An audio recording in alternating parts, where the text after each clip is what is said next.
یا یہ کہ کیس اس سے اٹھا کر دوسرے کو دے دیں. اب یہ چیزیں جو ہیں یہ نظام کو انتہائی متاثر کر رہی تھی. ہم دیکھتے ہیں کئی دہائیوں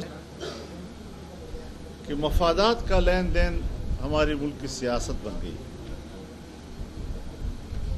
لیکن ہم نے نظریات، اصول اور قوم کی آواز کو تقویت دینے کی سیاست کی، اور ہر ایسی تجویز کو ہم نے مسترد کر دیا کہ جو مفاد عامہ کے خلاف تھی، بنیادی انسانی حقوق کی نفی کر رہی تھی، عدل و انصاف مہیا کرنے میں صرف حکومت کو تحفظ دینا تھا، اور اس کے علاوہ اگر عام آدمی کا کوئی مسئلہ ہو.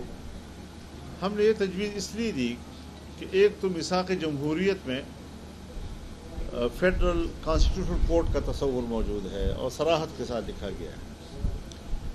دوسرا یہ کہ سپریم کورٹ میں اس وقت جو عام لوگوں کے کیسز ہیں، کوئی 60,000 کیسز اس وقت پینڈنگ پڑے ہوئے ہیں، اور پورے ملک میں اگر دیکھا جائے چھوٹی عدالتوں سے لے کر بڑی عدالتوں تک 24 لاکھ کیسز جو ہیں وہ پینڈنگ پڑے ہوئے ہیں.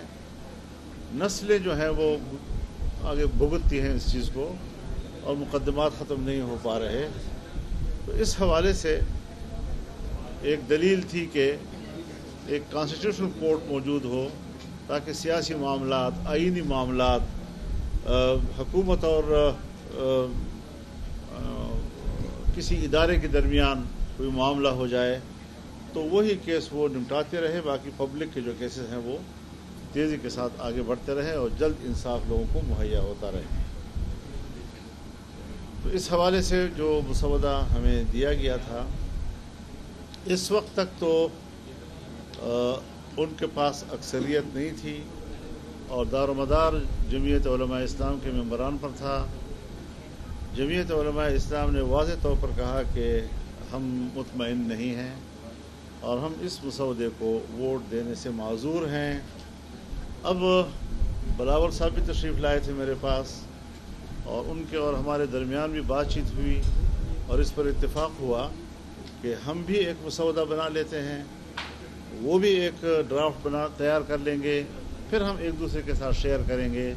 ہم اتفاق رائے چاہتے ہیں. پارلیمنٹ کا کام یہی ہے کہ وہ قانون سازی کرے، آئین سازی کرے، ترامیم کرے، قانون پاس کرے.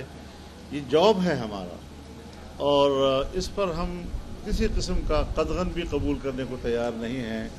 لیکن اداروں کے درمیان اگر طاقت کا توازن بگڑتا ہے تو وہ بھی ملکی نظام کو تہس نہس کر سکتا ہے. اس لیے ہم اس بات پر زور دے رہے ہیں کہ ہر ادارے کا ایک اپنا دائرۂ کار ہے جسے آئین متعین کرتا ہے، اور اگر ہر ادارہ اپنے دائرۂ اختیار کی حد تک خود کو محدود رکھے گا تو اپنا اپنا کردار بڑے خوش اسلوبی کے ساتھ وہ کر سکیں گے، اور ورنہ تو پھر ایک ادارہ دوسرے ادارے کے مقابلے میں طاقتور بننے کی کوشش کرے گا، اور اس لڑائی میں ملک کمزور ہو جاتا ہے. چنانچہ آج ہم دیکھ رہے ہیں کہ جب سے اسٹیبلشمنٹ نے طاقتور بننے کی کوشش کی، انتخابات پر اثر انداز ہونے کی کوشش کی، اپنی مرضی کی حکومتیں لانے کی کوشش کی، تو آج اس کا نتیجہ یہ ہے کہ ملک ہر لحاظ سے کمزور ہو گیا ہے. اقتصاد کے لحاظ سے کمزور، انصاف کے لحاظ سے کمزور، عدالتوں کو مزید کمزور کیا جا رہا ہے. اور میں ایک بات انتہائی دکھی دل کے ساتھ کر رہا ہوں کہ میں نے اپنی زندگی میں وہ دن بھی دیکھے ہیں جب فوج کے خلاف کوئی بات سننے کو تیار نہیں تھا، اور آج بدقسمتی سے میں وہ دن بھی دیکھ رہا ہوں کہ فوج کے حق میں کوئی بات کرنے کو قبول نہیں کر رہا. ایسا کیوں ہے؟ یعنی یہ ہمارے لیے بھی دکھ کی بات ہے. ہم بھی سمجھتے ہیں کہ ہمارے اداروں کا احترام ہو، فوج کا احترام ہو، عدلیہ کا احترام ہو، پارلیمنٹیرینز کا احترام ہو، اور وہ اپنے ضمیر کے مطابق کام کریں، اپنے دائرے کے اندر رہتے ہوئے کام کریں. تو میرے خیال میں پھر ملک بھی طاقتور ہوگا، عوام بھی مطمئن ہوں گے، اور ملک کا نظام ٹھیک چلے گا. بلاول نے آپ کی تجاویز سے کس حد تک اتفاق کیا ہے، اور کوئی ٹائم پیریڈ بھی طے ہوا ہے کہ بلاول صاحب اور آپ کب تک متبادل تجاویز کیا کریں؟